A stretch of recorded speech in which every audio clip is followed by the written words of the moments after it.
Hi, Lou Manfredini, Ace's Home Expert. In this video, we're going to talk about your toilet bowl and tank that maybe isn't filling all the way and how you can adjust it so that it works properly.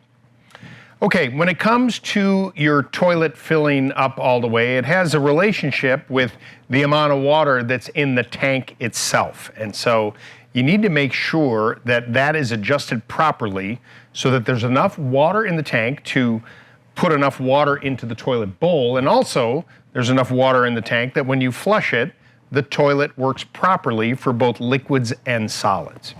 Now, kind of a rule of thumb is when you look inside this toilet tank, you see that there's an overflow pipe. If the water level were to go too high, it would go over into the pipe and then would be drained out properly and no water would leak onto the floor. Kind of the rule of thumb is that you want the toilet tank level to be about 1/2 of an inch below this top of the pipe. Now that can be adjusted a couple different ways. Many of the fill valves, this is what brings the water in and then shuts it off once the tank is full, either adjusts with a screw that you can either do by hand or use a screwdriver, or there's a clip where you squeeze it with your fingers and you adjust the height of the float. The idea is that the higher the float, the more water comes into the tank.